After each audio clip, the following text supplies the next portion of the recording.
Hola. Bueno, nosotros somos el grupo 2 y vamos a comentar pues las conclusiones del texto de materia poética, arquitectura Suiza en el entorno de los grisones. Bueno, pues respecto a las conclusiones, nosotros creemos que es muy importante el tema del paisaje y de esa unión entre lo tradicional eh, y lo contemporáneo, gracias como a diferentes elementos que han ocurrido en temas históricos y económicos en Suiza. Una de las cosas con las que empieza, digamos, el autor a hablar eh, es acerca de ya la posibilidad de que los grisones empiecen a relacionar con las ciudades, ya que antes digamos que era un territorio, digamos, que no estaba tan conectado con el resto del país, eh, que da la posibilidad, digamos, de establecer una conexión entre la tradición, las técnicas tradicionales pues de Suiza y esos elementos arquitectónicos contemporáneos, en el que digamos la apariencia es muy importante para poder dar esa esencia conceptual en los proyectos, que los denominan el racionalismo poético. Eh, por otro lado está, digamos que en los 70 que empieza Aldo Rossi a, digamos, visita la ETH y digamos libera a los arquitectos de la importancia del programa y empiezan a centrar ellos en temas morfológicos. Sin embargo, con el paso del tiempo ellos se dan cuenta que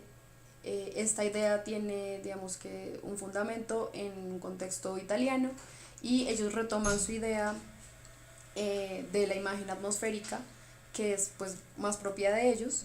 Eh, entonces, digamos, desarrollan un método genuino, o así lo denominan en el texto, y digamos, Miroslavsky habla acerca del analog architect, digamos que es un método conceptual y analógico,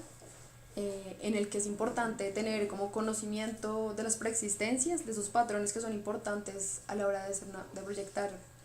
arquitectura y de insertar elementos contemporáneos que además sigan o mantengan ese significado existente y pues, que no modifica de una manera o que está en contra de ese significado que ya está en ese lugar. Y básicamente también habla acerca de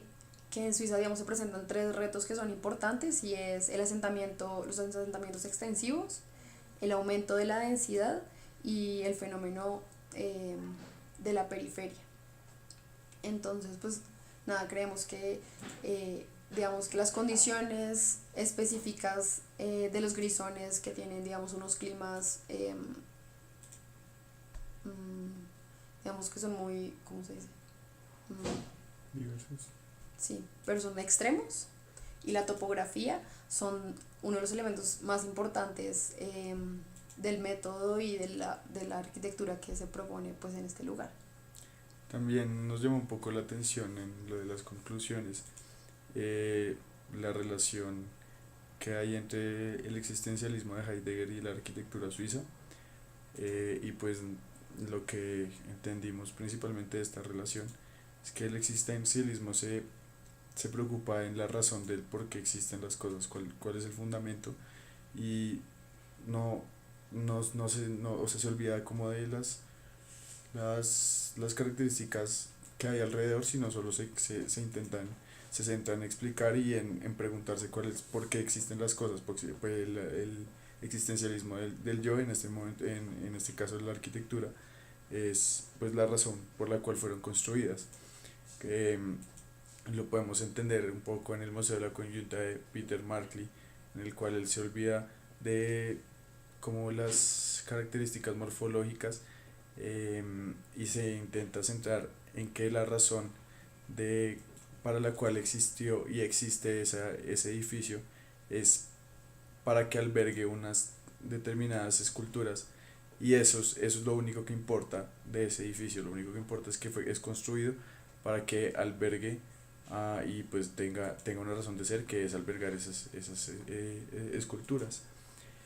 También nos llamó mucho la atención lo que dice que el éxito de la arquitectura suiza es que siempre ha hecho un arquetipo en toda su arquitectura, y este arquetipo es la casa, que es como la forma más simple de arquitectura. Y cuando eso se ve presente en cosas tan simples o tan evidentes como en el lenguaje, que por ejemplo hay muchas palabras en alemán que, que su significado, la forma en la que escribe lleva el arquetipo casa. Es como él hace un ejemplo de la escuela en alemán es Schulhaus. Entonces él dice que todos los arquitectos alemanes siempre y suizos han hecho pues esa construcción, y su arquitectura siempre se basa en un arquetipo que es el de la casa. Entonces nos pareció pues interesante esta parte. Y ya.